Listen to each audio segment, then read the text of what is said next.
and you are listening to us here on SCW, the Wrestling Podcast on Facebook Live. If you are listening on YouTube, it's SCW, the Wrestling Channel. We're on multiple platforms here this Thursday afternoon. You're listening to me, Steve, and I'm joined as well with George Jones. George, how are you doing? Very well, Steve. How about yourself? Yeah, very well indeed. Looking forward to another discussion of pro wrestling. We're going to keep things at WWE today. Of course, it's been a hectic few days. We've had NXT TakeOver, SummerSlam, Raw and SmackDown Live. Lots of news coming out in the rumour mill as well. So without further ado, I think we should dive straight in, George. And first off, just get an overall thoughts of if you think of the last few days of wrestling. Have you enjoyed the product watching through NXT, through SummerSlam, Raw and SmackDown? Yeah, I think it's been a very enjoyable few days. I think WWE have really done some good work, has to be said.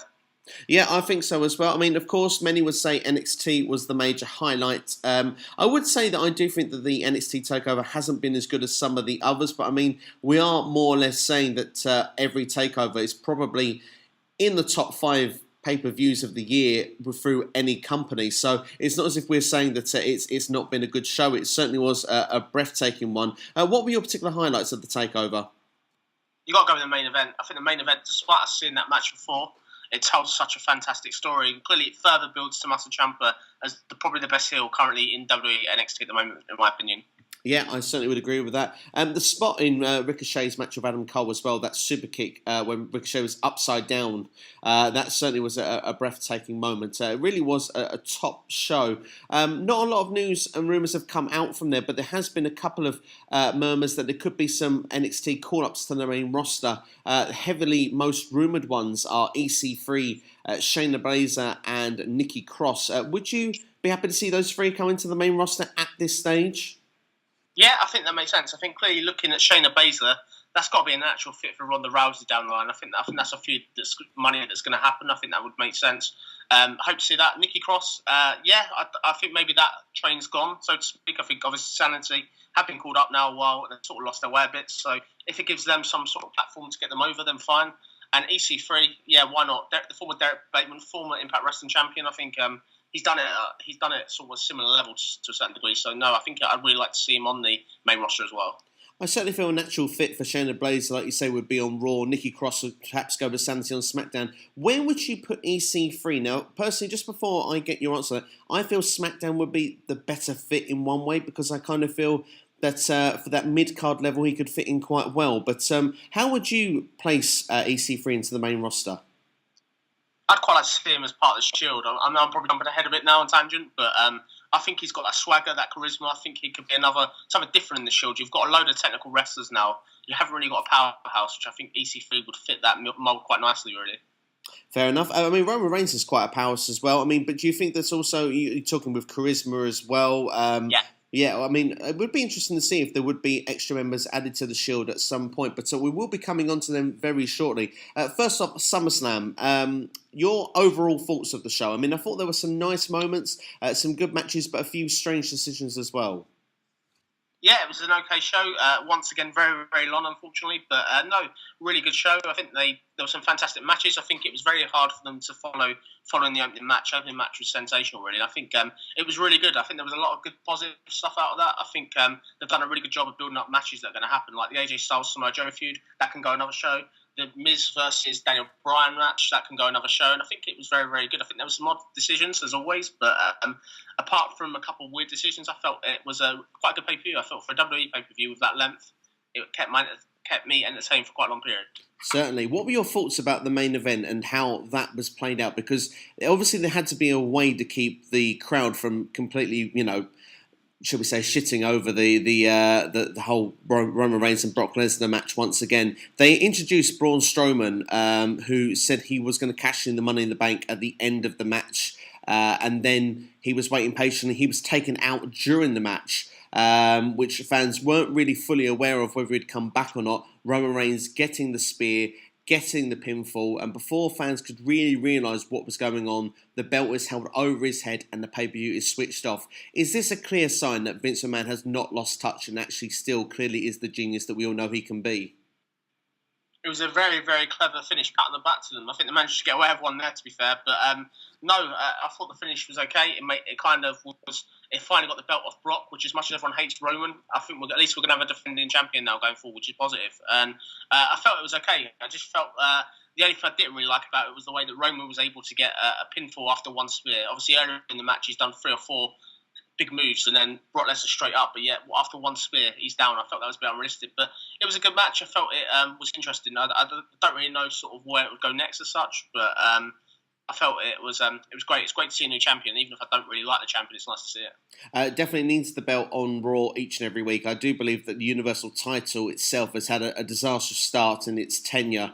The first 2 years has been awful. I kind of hope from here that this will be the start that it may actually become a meaningful championship going forward. And dare I say it, Roman Reigns could actually just be the right guy to do it. But I agree with you. The only disappointing part about that finish was that Roman didn't win clean, which kind of still makes you wonder if he could actually be the guy that should have done it, if that makes sense. I mean, Braun Strowman would have been seen as a guy that could clearly perhaps beat Brock Lesnar. It felt like Roman Reigns still hasn't got the job done, and that we perhaps need to see this match one more time, dare I say, in the future, just to see Roman win clean.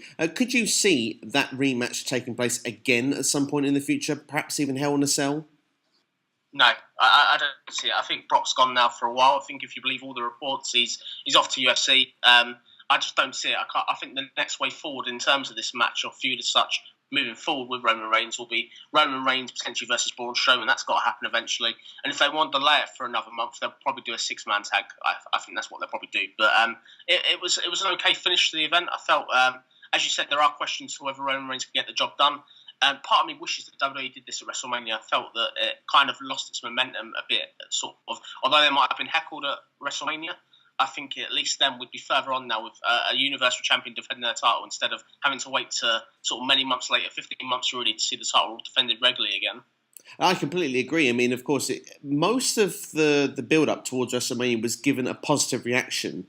And it felt just like up until this point, we've seen a lot of negative reviews on Raws. SmackDown's not had it too bad, but pay-per-views as well has had some really negative reactions. I mean, Backlash was even questioned by some people in the wrestling world as the worst pay-per-view they'd ever seen, which is never a good sign when you are involved with watching WWE, particularly in this day and age. But like you say, now we've got to the point where we knew they wanted to be at WrestleMania. We can actually see perhaps what the full intentional plans were going forward. Do you think there's another potential that this also was delayed as well due to the fact of Dean Ambrose not being back until this stage? Kind of, but then I think ultimately you look at it, in terms of SummerSlam, Dean Ambrose didn't have any real impact on that main event.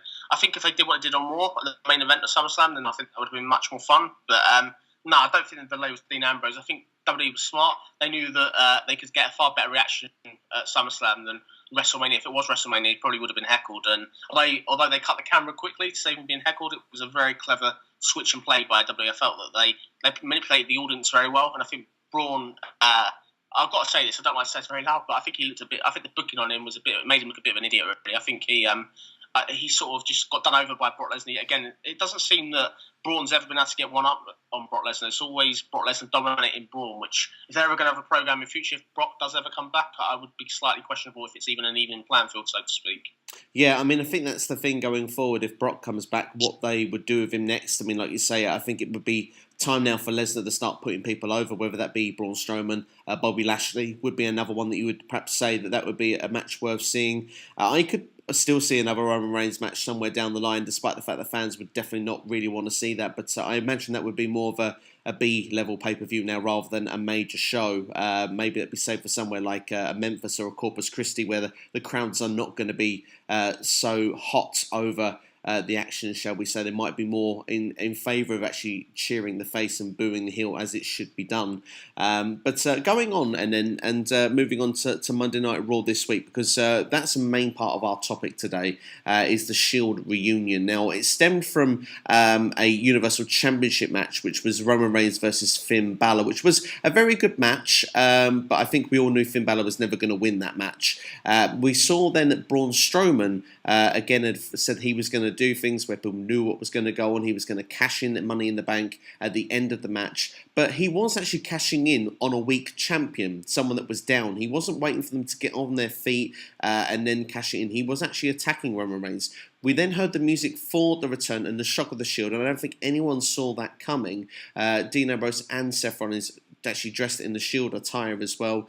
We see them take out Braun Strowman. We see a triple powerbomb on the outside through the table, and we can see now that the Shield seem to be a thing going forward. They've already been announced that they will be doing a match as the Shield at the Australian show next month, the Super Showdown, I believe is what it's called. And it's going to be interesting to see what they're going to do going forward. So, George, I want to get your thoughts throughout this entire Raw main event and how it played out. I think it was just a fantastic, memorable moment. I got to admit, I didn't see it coming. I don't think anybody saw that coming, the return of the Shield. I think it was clever, very, very clever. Again, once again, you think you're going to get the cash in, and then you hear that music, and I think it's great. But to be fair, I never in my heart of hearts thought that they'd actually choose Dean Ambrose and put him back with the Shield or Seth Rollins in this role. Clearly, Seth Rollins has been on his own little journey. He's been elevated on his own journey, so I was very surprised to see him. This was really good. I think the question I had, obviously more than anything, was coming out of this: is this a heel turn? Which clearly it probably isn't, which is unfortunate. But I think it's good. I think it's good you've got another stable. It was only a couple of weeks ago on this very podcast I did say that WWE seemed to be short of stables on the main roster, and I think the Shield are pretty much the main stable as such. I think it'll be interesting to see what they do. I think this told a really good story. The only thing I would say to you, Steve, is a question would be, would have you liked to see somebody new instead of the Shield come out and join Roman? Or do you think it was great that it was the Shield? I think for getting the initial impact, it's great that it's the Shield. I think that WWE have clearly done this because they, I believe, still are going to keep the Shield as faces. As much as it felt a bit like a heel turn at the time, the guys like Seth Rollins and Dean Ambrose are so over at the minute. Dean Ambrose has got some great reactions since coming back and feels fresh as well, particularly with his new look. Seth Rollins, the Burn It Down, is majorly over. I just... The whole idea has always been not to turn Roman heel as well. I think if you were just going to turn him heel, they could have done it on their own, or like you said, they could have put him with someone different. For example, if the Usos had come over to Raw and been a part of a stable like that, I think that that would have been pretty cool to watch, but I don't think it would have had the same impact. So I think the Shield was perhaps the right call to make. Time will tell who's going to be portrayed as the faces and the heels in this storyline. But of course, as we know, WWE now likes to do their shades of grey. Everyone seems to be a bit good, a bit bad. But what will be interesting is, like you say, where it's going to lead going forward. Are we going to see Braun Strowman actually get himself some partners going into Hell in a Cell? Could that then become like a 6-man Hell in a Cell match, which I believe is something that hasn't been done, to my recollection. I think would be very fun to watch. We also could see Braun Strowman against Roman Reigns, but the only thing with that is he still hasn't actually cashed in that Money in the Bank, so it would seem a bit of a waste to give him a title match when he's already got the briefcase. He could just hand or cash it in whenever he felt like it, unless they're going to make it a non-title match, and then it's up to Braun Strowman whether he wants to cash it in to make it a title match.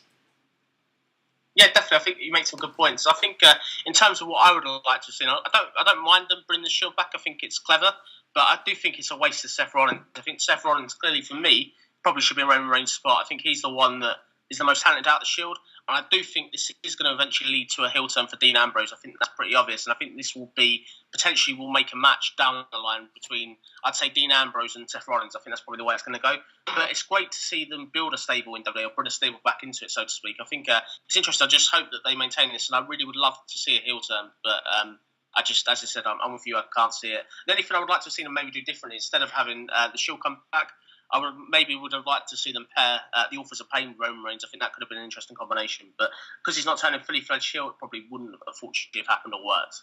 Yeah, perhaps. And of course, the Authors of Pain have a similar look with their ring attire as well. So they would have been a natural fit, you could say, for that. And they certainly would be very dominating looking from the start. Of course, the Authors of Pain haven't been booked as well currently on the Monday Night Raw scene, but of course if they were aligned with someone like Roman Reigns, that would perhaps change overnight and very quickly. But I like the way you said there, where you think it could lead, because I mean, there are rumours that this Shield thing is not just a one-off. It is going to go forward for a little while. It seems like it's the reunion that didn't quite work last year, which makes me wonder, like you say, the heel turn perhaps could happen somewhere down the line. We've already got 3 new T-shirts for the Shield, so merchandise is there. That promotes this could be long-term. Could we be looking at a potential WrestleMania 35 triple threat match between the Shield? They did it once at Battleground a couple of years ago, but as a big WrestleMania match, certainly this would be something that could work on the big stage. I like the sound of that. I think that could be something very interesting. I don't know if I see it. It's an awful long time to drag this out if that's the case, but never say never. I really would like to see the Shield grow in numbers as well. I think that'd be something refreshing. I think that they're great as a trio, so to speak. I think it'd be good to see them have a tag team, add a tag team into that division. Clearly, if we look at some of the greatest stables of all time, I'm going back to what I'm currently watching at the moment, actually, saying this. The Hart Foundation, they were a stable built up on, you had the tag team champions, which were the legendary British Bulldog and Owen Hart. You had an Intercontinental champion, and Owen Hart was also the Intercontinental champion at some point. You also had the European champion, British Bulldog, as well. And you also had other people like Bret Hart with the title. I think if you could have a great tag team in it, then I think they should go for all the belts. So I'd like to see them get a clean sweep of the belts, so to speak, which clearly they've got 2 of the belts already, the Continental title, and they've got the World title, or Universal title even. Would you like to see them add a tag team to this stable at all? Maybe if anybody? It would be interesting to see if they would add any members in it. I mean, the current WWE structure seems to be a stable is only 3 members. Like you say, back in the 90s, perhaps even other times, we have seen bigger stables. I mean, I think in the noughties, it normally was a stable of 4. But of course, when we go back to, say, like NWO, I mean, there used to be, oh goodness, you couldn't even count how many members were a part of that stable, which sometimes went to its favour, but then other times, of course, it made it seem less special. So in one way, I would say that I wouldn't like to see it because the Shield is the Shield. I think that they would become, there would have to be something different if they were to add new members. But to turn around and say if you would add maybe 1 or 2 members, say we're talking Survivor Series, which is only 2 or 3 months down the line, and you wanted to make a 10-man tag out of this, I think that could be something that you could look into. And like you say, the Authors of Pain was someone that could fit the bill if you were going to go down a heel route. My only thing I would say is I'm not sure who would go down the face route. With regards to the Tag Team Championships, I think Seth Rollins and Dean Ambrose, they were champions last year, and they could go for the belts again if you wanted me to answer that question. Oh, thank you. That was all, mate. Yeah, well, I'll tell you what, we've looked at the Shield side then. Let's look at Braun's side because, I mean, let's say this is going to be a 6-man feud. There are some rumours floating around. You yourself has said, actually, on a few groups this week that you would like to see perhaps maybe the likes of Finn Balor and Bobby Lashley team up with Braun Strowman, which would be kind of logical as well because both have teamed with Braun Strowman at some point during this calendar year. Thankfully, after Nicholas, we don't really want to see him return at this stage of the game. But there has also been a rumour going around that there could be a reunion of the Wyatt family in the future. Now, of course, Luke Harper is now without Eric Rowan. He has actually picked up an injury. Rowan is expected to be out 4 to 6 months. Matt Hardy as well is injured, so he's going to be out of commission for the time being. Could we see Braun Strowman then tease and perhaps maybe bring in 2 new members and create a stable of his own in the coming weeks? I don't really see the Wyatt family coming back, unfortunately. I think Braun as a babyface, the Wyatt family doesn't really work. So I'm going to say probably not. But in terms of bringing 2 random people, 2 other people, then yeah, I think if they're going to go for this 6-man tag at Hell in a Cell, then they'll have to get 2 people. But it's just entirely down. The way you would build that is obviously on this coming week's Raw, you're going to have somebody be attacked. You're going to have the Shield go on a rampage and Braun be attacked again and then somebody else come out and make the save. But the problem is what I'll have with this, Steve, is if the Shield are faces or if Braun's not turning, can a 6-man tag match work with 6 faces rather than the general dynamics of 3 heels and 3 faces, would you say?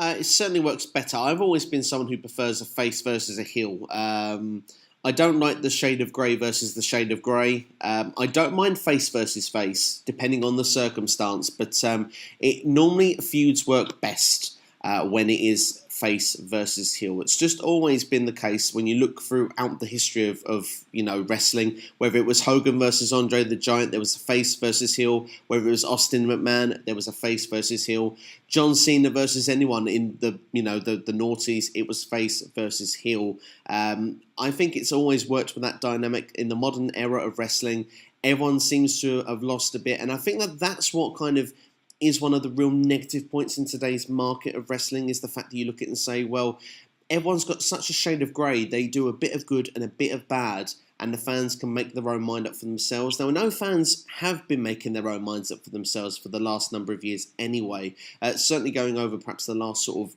5 to 10 years or so.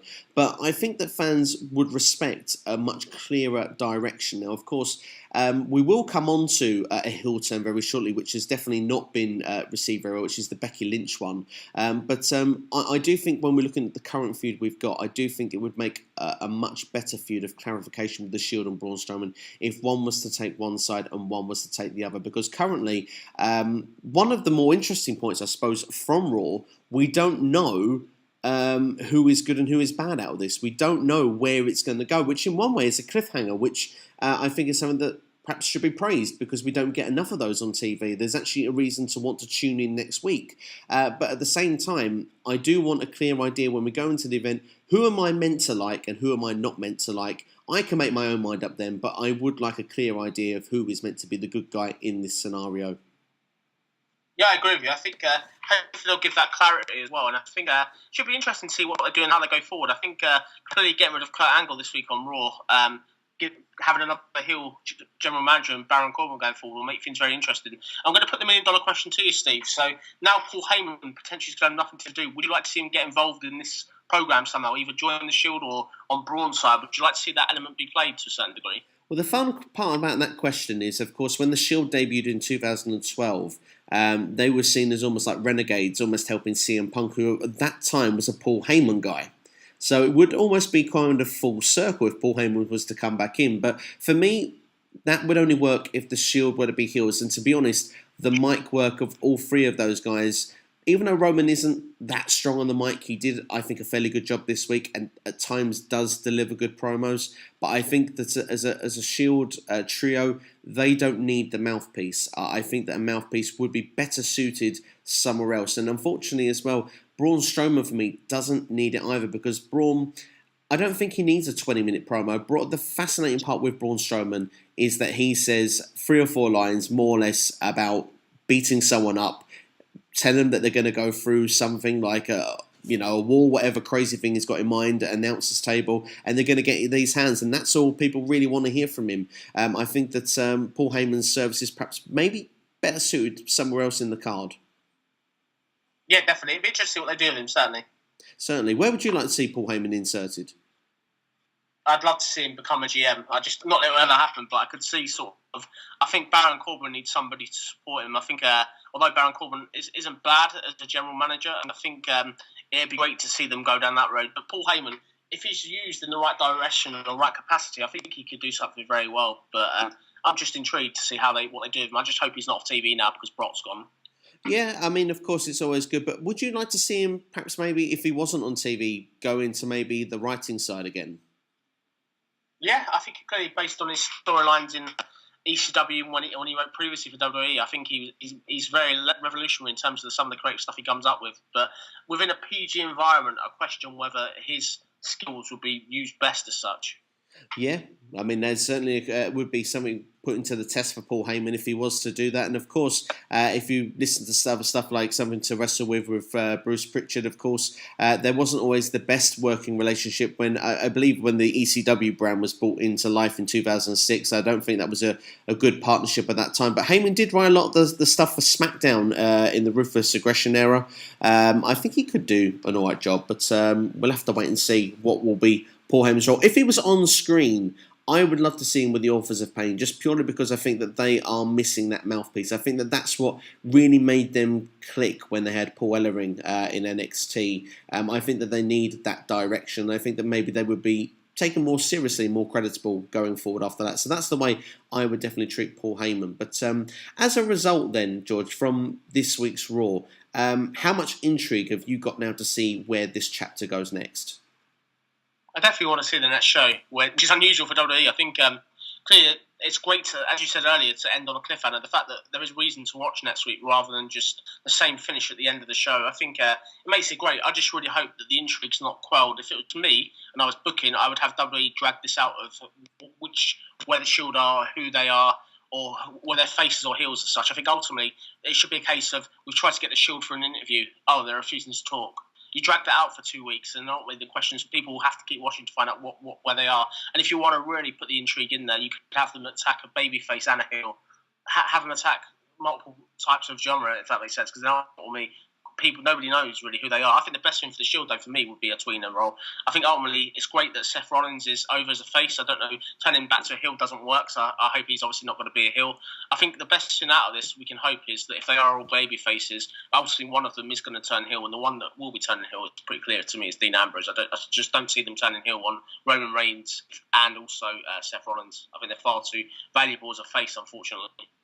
We'll have to wait and see how it's going to play out, but it certainly does add a lot of conversation, a lot of intrigue, and I agree with you. I'm actually really looking forward to seeing what that plays out on Raw, because other than that, it was quite a bit of a lackluster Raw this week, but I think that that certainly did save the show and certainly gives some interest of what will happen next week. And I think as well, I mean, if the Shield were to go to become heels, not that I think it will happen, or even if Braun was to go heel, it certainly would strengthen the heels, because the heels on the Raw side had a very weak SummerSlam. I think that it certainly would definitely give a new dynamic to the heel side of Raw should one of them turn, and I think one of them should turn. Time will tell which one it's going to be. But going into the news very quickly, George, because you mentioned about Kurt Angle there for a second here. He's been given vacation. Baron Corbin's going to be taken over this week, coming Raw as GM. The rumours suggesting is that Kurt Angle's days of GM in the rumour mill are done. He will be coming back as a full-time wrestler. He is now training and getting himself back together, and he could even be back as early as October for a in-ring role. What are your thoughts on this? Would you like to see it? And who would you like to see Kurt Angle go against? What a fantastic wrestler.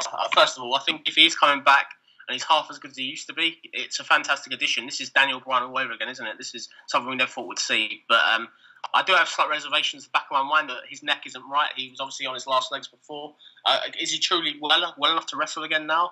But who would I like to see him against? I think the dream match for me, I'd love to see down the line, a WrestleMania match with Daniel Bryan, Kurt Angle. I think that could be fantastic, really. I just think that the technical ability of both of them. But I think if you're going to go for a first feud, it's obvious they're going to go for this Baron Corbin, Kurt Angle feud. I think that's probably what will be his first match back. I'd take a punt and guess. Yeah, I would say that as well. It's probably a safe match as well. But I think also when we say a safe guess, I think it actually would be quite a safe match, because Baron Corbin's kind of got a safe-ish kind of style compared to some of the wrestlers that we see today. As much as we would love to see him get in the ring with the likes of people that dive over the ropes and put their lives on the line every time they get in the ring with like a Seth Rollins and that, it's perhaps not the safest route for Kurt Angle to get back into the ring. I think Baron Corbin is a good first option, but I do agree with you. Ultimately, a match with him and Daniel Bryan, that's got money written all over it, hasn't it? Definitely. I think two legends. I think it'll be really, really good. Certainly would indeed. Going on to SmackDown then, let's talk about SmackDown this week, because that was a really, really compelling show. I love the way that they used more or less the entire arena in different spells to do different segments, and I felt that really broke up the show nicely, and I think something we don't get enough of in WWE. We're just going to discuss there about SmackDown, and we're going to talk about Becky Lynch, and we're going to talk about that heel turn. We mentioned earlier on about the tweener roles, how faces should be and heels should be. Becky Lynch, she put a fantastic promo in the ring, but sadly, the fans were rejecting the idea of her being the bad person and Charlotte being the good person. What is your thoughts on this, and does WWE need to rescue this? It's very hard. I think ultimately the fact they did that big heel turn at SummerSlam, bit similar to the AJ Styles Nakamura thing that happened earlier in the year. The fans instantly rejected it. They were cheering Becky Lynch like she was a hero, which it's not great. I think the problem is they've made this big mistake in doing that turn then. I think that more people were more excited to see the belt off Carmella than they were a Becky Lynch heel turn, and I think that's the problem. In terms of rescuing it, I guess, how do you rescue it? The problem is people want to cheer it. I think she just needs to keep dissing the fans, dissing where people are from. And I think if it's not just me this week on SmackDown, she looked like she'd been a bit rough, and she looked like she was quite angry, almost darker, which I thought quite good to see a different side of Becky Lynch. But just see where it goes. Clearly, this will probably lead to a first match for Charlotte at Hell in a Cell for the title. But no, it's a shame. I was quite enjoyed the heel turn. Really, you don't see that many anymore, unfortunately. No, you don't really that much. And personally, for me, I do feel that we have to wait and see how it's going to play out. I feel Becky needed a heel turn for a long time. Now, a lot of fans seem to be on her side. And I think that's the thing. Timing is everything. I think if we'd have done this 6 months ago, I think people would have been on side for a Becky Hill turn. At this particular moment, she's almost like a Daniel Bryan, and I think so many people were on her side, and everything she was saying in that promo was right. I have like a double-sided thing with this. I feel Becky Lynch needs a heel turn. It freshens her up, and I think it freshens her matches up as well. She's fought everybody on the heel side on SmackDown Live. I don't want to see continued matches against Mandy Rose and Sonya Deville and the Iconics. We've seen that done to death. I want to see new matches, maybe against the likes of Asuka, like we say, Charlotte. But we have to wait and see how it's going to play out. Could you see, if this isn't recovered, that WWE may even do a double turn at some point and put Charlotte back as the heel? Interesting if it happens. I guess that's one way of risking it. Never say never, but I don't know how and when you do that, at what point. I think you have to at least wait till probably January to do something like that, I guess.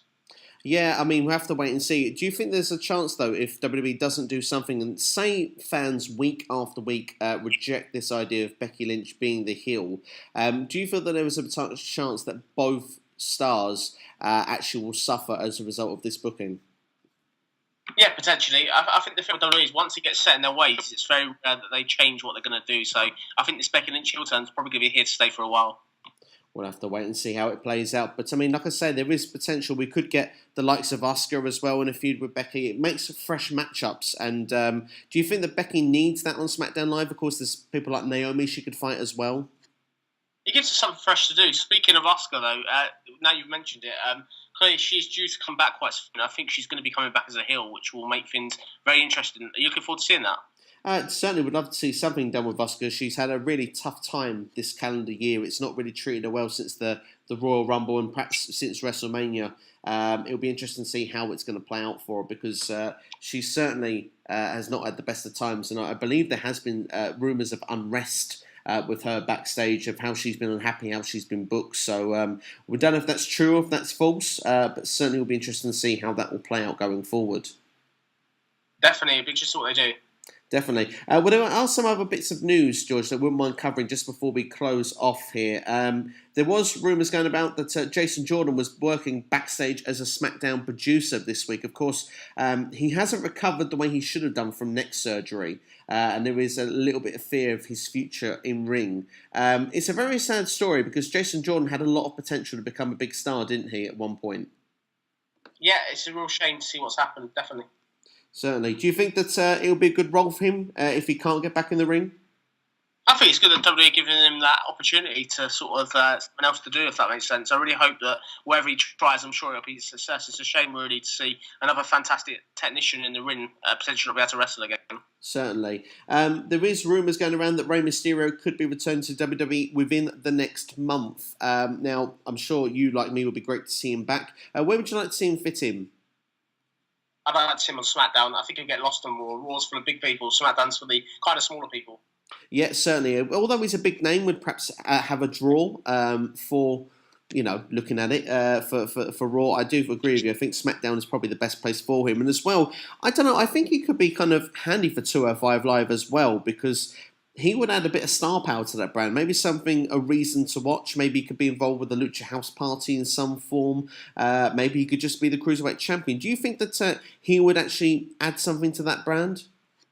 He definitely would, but I think it might be a waste. Clearly, this is a former world champion. I think Rey Mysterio needs to be coming in, facing slightly bigger people on the card as such, a higher stature people. Certainly. Well, we'll have to wait and see how and where he will fit in. There are rumours now suggesting that Daniel Bryan may have signed his WWE contract. Now, of course, the rumours were that he was expected to re-sign with the company, but it hadn't as of even SummerSlam weekend. But now he's been advertised for Australia of a match against The Miz, a number one contenders match as well. His match is set for Hell in a Cell as well. He'll be teaming with Brie Bella against The Miz and Maurice. I think it's a good sign, don't you? Yeah, it looks like he's staying, which is a positive. Certainly is. What are your thoughts with the mixed tag match that's been made? I think it gives the divas or the partners a good opportunity to get some in-ring rust stuff. So I'm pretty sure both of them will be heavily involved in Evolution. So I think it's a clever move, really. It gives it, and it also further strengthens the feud between Daniel Bryan and The Miz. It gives them another room to potentially go to another match the month after, or no, the Australia pay-per-view, even, as you said. Yeah, definitely. Can you actually see Brie Bella versus Maurice happening in Evolution? I don't know if I could see that happening. I can see them being on the card in some way. I don't think they'll. Maybe they will. Depends on how they build this feud up. I guess it's all how they work together. I don't really know if Maurice or Brie Bella are very strong in the ring, but never say never. I think it's a great avenue to go to this mixed match. It gives us something different to what we saw at SummerSlam. Certainly. And there are rumours going around that WWE have been in contact with AJ Lee regarding Evolution. Now, I feel it's very far-fetched and I cannot see it happening. I'm not even sure if I believe the rumour to be true. Let's say there was some truth in it. Could you actually see it happening? And if so, where would you fit AJ Lee into that Evolution pay-per-view? Oh, good questions. I don't see it happening regardless of money. I think CM Punk, obviously AJ Lee's partner, clearly is against WWE, and I don't think he'd probably want her to go back there, not it's down to him. And where would I like to see it fit? And if she was going to come back, that's the problem. Where would you put her? Because you got these cameos, so maybe her against a Carmella or something like that could be interesting. It's just down to what they do, but I really can't see it. I think AJ Lee won't be coming back to WWE, unfortunately. No, I don't see it either. But one match that has been announced due to the fact I think they want good ticket sales is Alexa Bliss versus Trish Stratus. Are you a fan of this match being put together? Yeah, it'd be interesting. Clash of Styles, definitely a legend and a former champion, so it should be great. Do you think it's a surprise that it hasn't been saved, though, for this upcoming week on Raw to be announced? Because Toronto is where Raw is going to be held, and that's where Trish is from. Do you think that they may do something to build this? Maybe. It depends on what they want to do. If they want the mystique of the pay-per-view being the place Trish comes back, then probably not. But I think it's a great match. I think it's clever sort of to have this match announced. Clearly, they will sell tickets. I think regardless of announcing it earlier or later, I think the tickets won't really change just because of Trish is there. So I think it'll be an interesting match, though. Certainly will indeed. One other bit of news regarding WWE this week. There is rumours going around. I'm going to try and look up the source to just while I start with this story with you, George, is that perhaps another superstar shake-up taking place in November. I can actually confirm that it was on the No Holds Barred podcast. That there were rumours that this could be happening, and imagining the idea of AJ Styles on Monday Night Raw. I'm really against the idea of that, but I wonder what your thoughts are. Yeah, I hope not. I really hope there's not another move as such with AJ Styles on Raw. I think he'll get lost there with all the bigger people, and never say never. Superstar shake-ups can work, but generally they are detrimental. It takes a long time after the shake-up to try and sort of get stability and get a regular run-in show with a good storyline, I find. Do you think, the shake-up normally takes place once a year, and I've always had an idea of how I think they should really do all these switching around with the stars. Rather than actually making one big shake-up, would it not make more sense as a competition between Raw and SmackDown that they haggle and try and get stars from one show to the other? Particularly with next year coming up, we've got Raw that's going to be on the USA Network and SmackDown that's going to be going to Fox. Now, that's going to be in around 12, 13 months' time. But would it not be more exciting to just see someone turn up on one show and maybe their contract had run out, or maybe they've been used in a trade, or actually they've been outbid and bought out of their contracts and move shows? Would that be more exciting to see people just pop up on shows instead of actual design shake-up? Yeah, that sounds much more fun, like the old days. I think you could also involve NXT. You could have people going back to NXT and from NXT. You could have people chasing wrestlers as such. And it'd be like the old GM days of when you had Ric Flair and Vince McMahon, the original SmackDown and Raw battles. I think if that happened, I think that would make things a lot more fun than just random people turning up. I think so as well, because you look at it and say that, like you say, someone might have not a lot to do at this point. They've not got anything storyline-wise to this person on that show. Well, let's move them over. We can fit him in on SmackDown rather than being on Raw. We could turn around and say, now with the shake-up, we already see certain mistakes with certain superstars. You could move Jinder Mahal back to SmackDown because he's not got any role on Raw. We could look at maybe and say, well, now, like we say the Wyatt family are going to reunite. Luke Harper could move over to Raw and make that happen. We could then actually get the Wyatt family versus the Shield. There's something that where potential is there, and you could maybe make things work a lot easier rather than someone saying this person is stuck on this show for this particular long with no creative direction, nowhere to go. And certainly as well, for example, someone like Roman Reigns, if he was to jump to SmackDown because of the Fox deal or whatever, that would be monumental, particularly if it wasn't done in a shake-up form. It would actually, I think, create a lot of headlines online and around the world and getting people talking. Yeah, I agree with you. I think you're spot on there. Certainly indeed. Is there anything more you want to talk about, George, before we close off the show today? No, No, it's been good to catch up and chat some wrestling. Clearly, hopefully we'll be back next week with another podcast. But thank you everybody that watches this even on demand. It's been an interesting week in wrestling. I just hope next week's as much fun.